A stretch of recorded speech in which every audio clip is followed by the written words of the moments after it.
नमस्कार, मैं विश्वास राय आपका स्वागत करता हूं टारगेट विद विश्वास राय चैनल में। आज हम मूल अधिकारों पर चर्चा करने वाले हैं और मूल अधिकार एक यूनिवर्सल टॉपिक है, चाहे वो आईएएस हो, पीसीएस हो, आरओएआरओ हो, चाहे यूपीएसआई हो, लेखपाल हो, टीईटी, सीटीईटी और सुपर टेट के लिए बहुत ही महत्वपूर्ण टॉपिक भारतीय संविधान का है, फंडामेंटल राइट। और ये टॉपिक ऐसा होगा ही नहीं प्रश्न पत्र में कि आपको एक प्रश्न आपके पास ना जाए। अतः इसे बहुत ही गंभीरता पूर्वक इस चैनल को आप देखिएगा, इस वीडियो को देखिएगा, ताकि आप यहां पर गलती होने की संभावना बहुत बहुत कम हो। यानी एक भी प्रश्न आपके यहां से गलत नहीं होने चाहिए, एक भी प्रश्न आपके गलत नहीं होने चाहिए। तो आते हैं टॉपिक पे। टॉपिक हमारा है मूल अधिकार। तो मूल अधिकार फंडामेंटल राइट होता है, जो नैसर्गिक अधिकार होता है। और मूल अधिकार यदि देखें हम, तो मूल अधिकार हमने अपने संविधान में 1789 के अमेरिका के संविधान से हमने ग्रहण किया है। फंडामेंटल राइट को छीना नहीं जा सकता। फंडामेंटल राइट को किस तरीके से संशोधन किया जा सकता है, ये केशवानंद भारती बनाम केरल राज्य में उभर कर 1773 में आया, जिसमें तय किया गया कि ये विधि नहीं है, संविधान संशोधन के अंतर्गत अनुच्छेद 13 की विधि नहीं मानी जाएगी और संसद मूल अधिकार में संशोधन कर सकती है, परंतु उसके ढांचे में परिवर्तन नहीं किया जा सकता। उसका मूल ढांचा अपरिवर्तित रहना चाहिए। जबकि गोलकनाथ बनाम पंजाब राज्य में आप पता होगा आपको कि गोलकनाथ बनाम पंजाब राज्य में तय किया गया कि संविधान संशोधन के अंतर्गत जो अनुच्छेद 13 है उसे विधि माना गया, जबकि केशवानंद भारती बनाम केरल राज्य में अनुच्छेद 13 को विधि नहीं माना गया संविधान संशोधन के अंतर्गत, और यह तय किया गया कि इसमें संशोधन किया जा सकता है। और हम देखते हैं कि हमारे मूल अधिकार में संशोधन भी किया गया। जैसे अगर हम स्पष्ट रूप से देखें तो 44वां संविधान संशोधन 1978 के तहत हमारा जो 7वां मूल अधिकार संपत्ति का अधिकार था, जो अनुच्छेद 19(1) के 4 में और अनुच्छेद 31 में दिया गया था, हमने उसे डिलीट कर दिया और उसे भाग 12 के अनुच्छेद 300 क में अंतः स्थापित कर दिया। वहीं हम देखें तो 86वां संविधान संशोधन 2002 के तहत बच्चों, हमने 86वां संविधान संशोधन 2002 के तहत हमने अनुच्छेद 21 को जोड़ा, जो कि 6 से 14 वर्ष के बच्चों को अनिवार्य और निःशुल्क शिक्षा का प्रावधान करता है, यानी राइट टू एजुकेशन। तो आते हैं, आज हम चर्चा करने वाले हैं मूल अधिकार पे। मूल अधिकार पे आपको 3 वीडियो मिलेंगे। ये पहला वीडियो जो उसके एक प्लेटफॉर्म तैयार करेगा, और दूसरा और तीसरा हम उनके अनुच्छेदों पर विस्तृत चर्चा करेंगे। तो आइए सबसे पहले देखते हैं कि मूल अधिकार कहां से कहां तक है। तो मूल अधिकार हमारे अनुच्छेद 12 से अनुच्छेद 35 तक हैं। अनुच्छेद 12 से अनुच्छेद 35 तक मूल अधिकारों की चर्चा की गई है। बच्चों एक बात और कि मूल अधिकार हमने लिए कहां से हैं, तो हमने अमेरिका के संविधान से ग्रहण किए हैं। यानी मूल अधिकार हमने अमेरिका के संविधान से ग्रहण किए हैं 1789 में, जो उसके संविधान पर एक बहस हुई, चर्चा हुई या बना।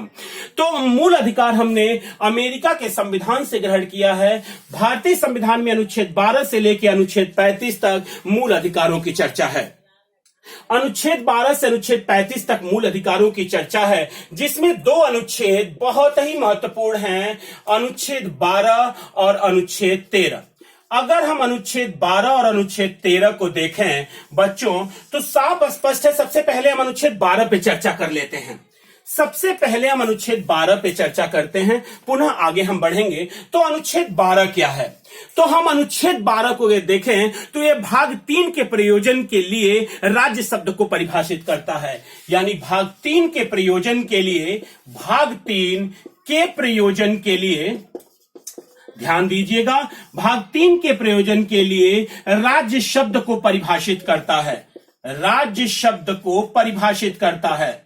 राज्य शब्द को परिभाषित करता है। भाग 3 के लिए राज्य शब्द को परिभाषित करता है। तो आपसे प्रश्न होगा कि भाग 3 यानी मूल अधिकार जो है, ये भी आप जानते हैं कि ये भाग 3 में है। कुल 22 भाग है, जिसमें भाग 3 जो है वो मूल अधिकार की चर्चा करता है, फंडामेंटल राइट की चर्चा करता है। और अनुच्छेद 12 जो है वो कहता है कि भाग 3 के उद्देश्य के लिए, प्रयोजन के लिए राज्य शब्द की परिभाषा क्या होगी, यानी किन्हें किन्हें हम राज्य मानेंगे, किन्हें हम राज्य कहेंगे। तो याद रखिएगा बच्चों, जो राज्य शब्द में 4 चीजें आती हैं। तो यानी हम किन्हें किन्हें राज्य कहेंगे, तो राज्य में या तो ऐसे हो, पहला हो भारत सरकार एवं संसद। दूसरा, पहला भारत सरकार एवं संसद। दूसरा आया आप तो राज्य सरकार एवं विधानमंडल, राज्य सरकार एवं विधानमंडल। तीसरा पे आते हैं तो स्थानीय प्राधिकारी,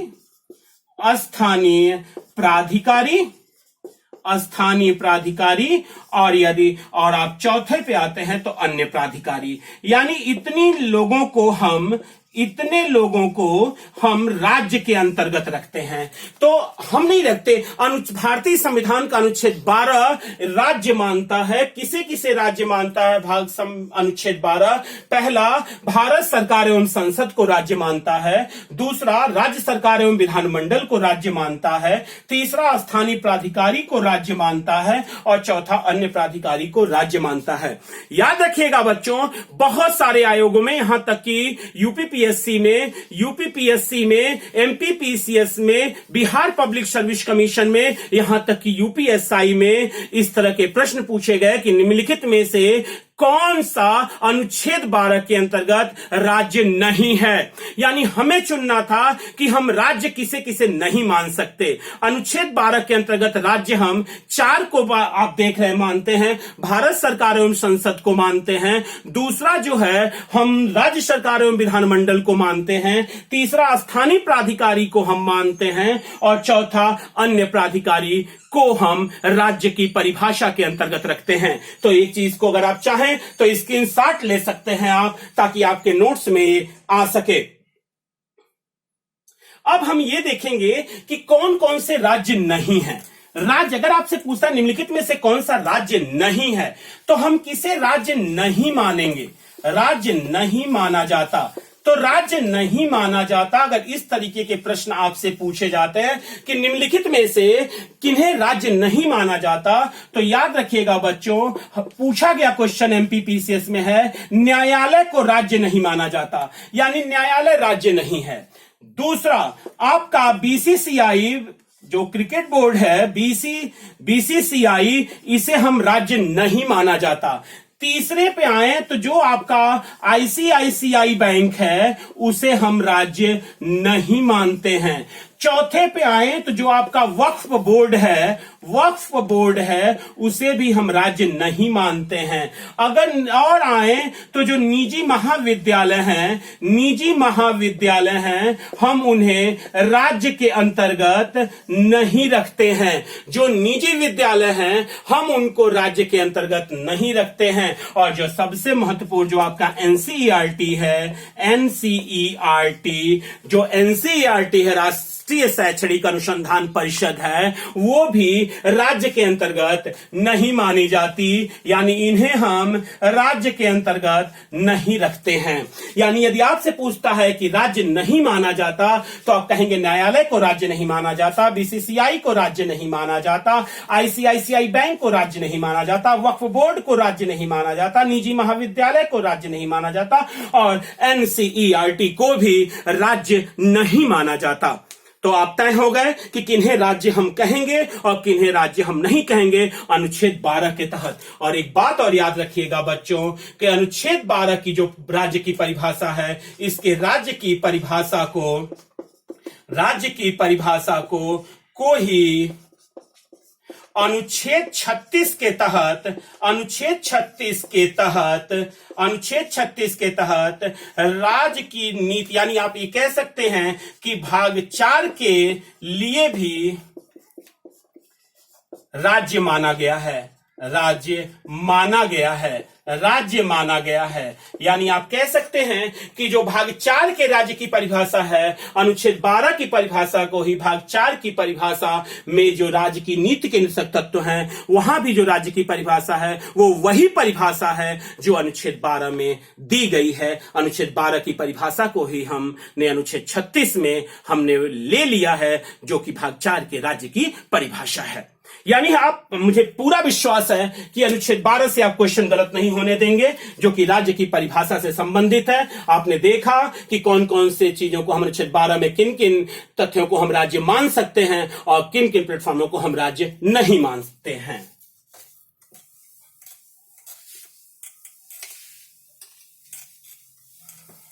अब हम आते हैं अनुच्छेद 13 पे। अनुच्छेद 13, अनुच्छेद 13 आप याद रखिएगा बच्चों कि यह मूल अधिकार के लिए सुरक्षा कवच है। मूल अधिकार के लिए सुरक्षा कवच है। मूल अधिकार के लिए, मूल अधिकार के लिए सुरक्षा कवच है। यानी अगर आप कहें तो यहीं से न्यायिक पुनर्विलोकन का सिद्धांत निकल कर आता है। न्यायिक पुनर्विलोकन का सिद्धांत निकल कर आता है। न्यायिक पुनर्विलोकन का सिद्धांत। और आपको पता है बच्चों, आप हमारा वीडियो देखे हुए हैं कि हमने किन किन चीजों को कहां से ग्रहण किया है। तो न्यायिक पुनर्विलोकन का जो सिद्धांत है वो हमने अमेरिका के संविधान से ग्रहण किया है। अमेरिका के संविधान से हमने ग्रहण किया हुआ है। यानी अनुच्छेद 13 मूल अधिकारों का सुरक्षा कवच है और यहीं से न्यायिक पुनर्विलोकन का सिद्धांत निकल कर आता है। यानी यहां पे मूल अधिकारों की रक्षा की जाती है। 2 केस पे हम आना चाहेंगे बच्चों। एक केस आपका है गोलकनाथ बनाम पंजाब राज्य। गोलकनाथ बनाम पंजाब राज्य, गोलकनाथ बनाम पंजाब राज्य। और दूसरा केस है केशवानंद भारती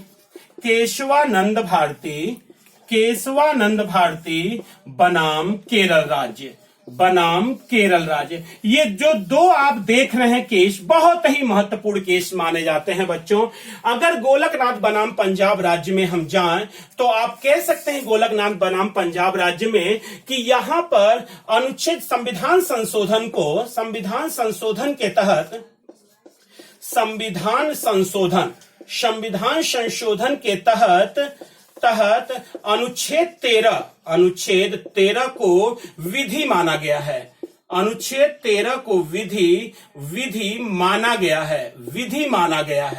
अनुच्छेद 13 के तहत विधि माना गया है। जबकि केशवानंद भारती बनाम केरल राज्य में यदि आप आ जाएं तो संविधान संशोधन,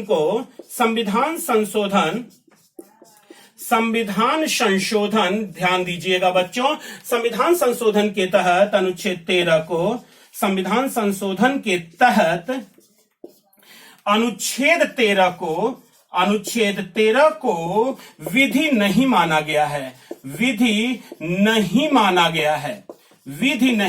गया है। तो याद रखिएगा बच्चों, पूछा गया क्वेश्चन है कि गोलकनाथ बनाम पंजाब राज्य में संविधान संशोधन के तहत अनुच्छेद 13 को विधि माना गया है और केशवानंद भारती बनाम केरल राज्य में याद रखिएगा कि संविधान संशोधन के तहत अनुच्छेद 13 को विधि नहीं माना गया है। इसका अर्थ यह है कि इसी के अंतर्गत तय हुआ कि संसद, ध्यान दीजिएगा बच्चों, संसद विधि बनाकर मूल अधिकार में संशोधन कर सकती है। मूल अधिकार में संशोधन कर सकती है। मूल अधिकार में संशोधन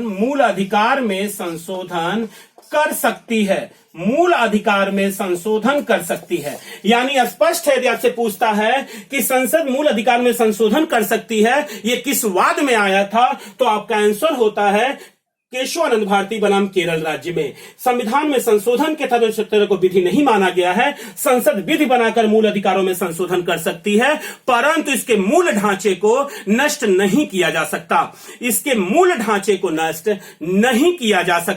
इसके तहत अगर हम स्पष्ट करें, थोड़ा सा आपको एक लाइन में अगर स्पष्ट करें तो इसको अगर चाहें आप तो आप स्क्रीनशॉट ले सकते हैं। इसकी बहुत ही महत्वपूर्ण है, एक भी प्रश्न बाहर नहीं जाएगा मूल अधिकार से। अनुच्छेद 13 का खंड 2, अनुच्छेद 13 का खंड 2, अनुच्छेद 13 का अगर हम देखें बहुत ही महत्वपूर्ण अनुच्छेद है। अनुच्छेद 13 का जो खंड 2 है वो बच्चों स्पष्ट करता है, अनुच्छेद 13 का खंड 2 कि हमसे वो इस बात को कहता है कि राज्य ऐसी कोई विधि नहीं बनाएगी, राज्य ऐसी कोई विधि नहीं बनाएगी जो मूल अधिकारों को छीनती या न्यून करती है। यानी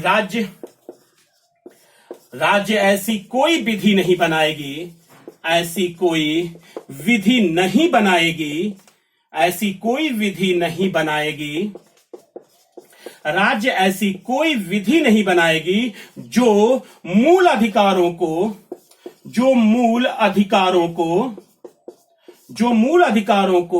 छीनती या न्यून करती हो, छीनती या न्यून करती हो, छीनती या न्यून करती हो। यानी राज्य ऐसी कोई विधि नहीं बनाएगी जो मूल अधिकारों को छीनती हो या न्यून करती हो। याद रखिएगा, अगर इस तरह का कोई भी कानून बनाया जाता है तो न्यायालय उसे वहां तक शून्य करता है जहां तक उसे अतिक्रमण करती है, और इसी सिद्धांत को पृथक्करणीयता का सिद्धांत कहते हैं। लोअर पीसीएस में पूछा गया क्वेश्चन था कि पृथक्करणीयता का सिद्धांत किस अनुच्छेद में आता है, तो आप कहते हैं कि अनुच्छेद 13 के खंड 2 में आता है। इसी को हम पृथक्करणीयता का सिद्धांत कहते हैं, पृथक्करणीयता का सिद्धांत कहते हैं, पृथक्करणीयता का सिद्धांत कहते हैं, क्योंकि अतिक्रमण तक वहां तक शून्य होगा। याद रखिएगा बच्चों, शून्य कहां तक होगा, जहां तक अतिक्रमण होगा, जहां तक अतिक्रमण होगा। यानी न्यायालय इस नियम को वहां तक शून्य करेगी जहां तक अतिक्रमण किया जाएगा, और इसी सिद्धांत को पृथक्करणीयता का सिद्धांत कहते हैं, पृथक्करणीयता का सिद्धांत कहते हैं। ये आपका रहा अनुच्छेद 13। तो 12 और 13 आपके स्पष्ट हो चुके हैं, 12 और 13 आपके स्पष्ट हो चुके हैं। और आपने देखा कि 13 में 2 विवाद आपको मिले। गोलकनाथ बनाम पंजाबरा जो कहता है कि संविधान संशोधन जो होगा वो मूल अधिकार का संविधान विधि माना जाएगा, जबकि केशवानंद भारती बनाम केरल राज्य में पुनः अपने ही न्याय को पलट दिया उच्चतम न्यायालय ने, और उसने कहा कि संविधान संशोधन के तहत जो मूल अधिकार वो विधि नहीं माना जाएगा, और संसद विधि बनाकर मूल अधिकारों में भी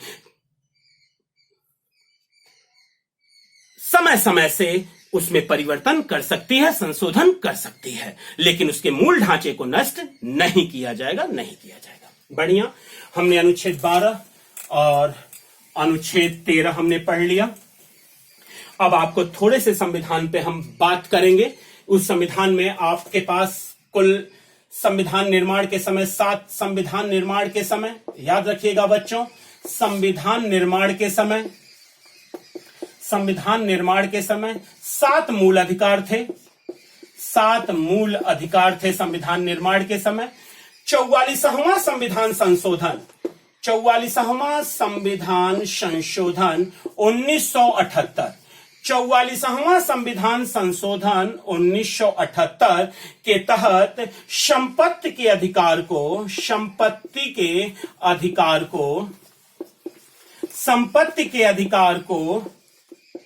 विधिक अधिकार बना दिया गया, यानी मूल अधिकार से हटा दिया गया, विधिक अधिकार बना दिया गया, और इसे रखा गया भाग 12 के अनुच्छेद 300 क में। यानी क्वेश्चन पूछता है, याद रखिएगा बच्चों, आपसे क्वेश्चन पूछेगा संपत्ति के अधिकार कौन सा अधिकार है, तो आप कहेंगे विधिक अधिकार है। और जब आपसे पूछता है कि संपत्ति के अधिकार को मूल अधिकार से कब हटाया गया, तो याद है कि संपत्ति के अधिकार को मूल अधिकार से हटा दिया गया, मूल अधिकार